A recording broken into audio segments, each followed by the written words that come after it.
Նոյեմբերի 3-ն է։ Ազատություն 1 կոտորակ 24 հասցեում ենք, որտեղ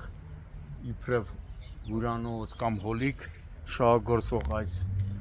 վայրում հնդիկներ են ապրում մեծ թվով։ Արդեն երևի մի 40-ից ավել Հնդկաստանի Հանրապետության քաղաքացիներ, ովքեր հիմնականում Երևանում զբաղվում են սնունդ առաքելով, այսպես ասած մոպեդներով առաքումներ են կատարում որպես առաքիչներ են, բայց հետաքրքիր է սննդի անվտանգության տեսչությունը միայն թողնես անպագորգոր հայտարարություններ տարածի, թե մենք հետևողական ենք, շատ խիստ ենք վերաբերվում սնունդ տեղափոխող առաքիչների նկատմամբ, որպեսզի տրանսպորտային միջոցները իրենք լինեն մաքուր, պահպանեն սանիտարական պայմանները, բայց հիմա այստեղ այդ առաքիչ հնդիկները բնակվում են, մոպեդները կայանում են այստեղ, տեսնում եք մի քանի մոպեդ կայանած,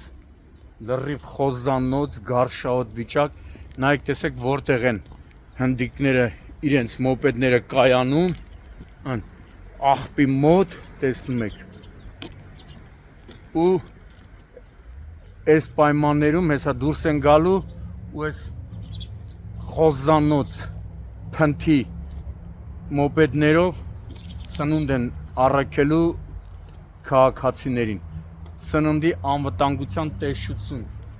դուք եք թիվ 1 պատասխանատուն, դուք եք մեղավորը, հետո ասում եք թունավորումներ են լինում, մարդիկ վատանում են, որ այս մոպեդներով, այս կեղտոտ մոպեդներով, կեղտոտ արկղերով, զիբիլի, տենում եք թափված զիբիլի մոտ կայանված մոպեդներով սնունդ տեղափոխեն, ընենց կուզեմ, դուք պատվիրատուները լինեք սննդի, հարգելի պաշտոնյաներ, սննդի անվտանգության տեսչության, դուք պատվիրեք սնունդ ու այս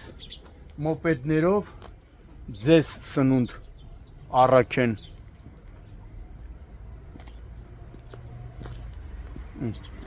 Ամբողջ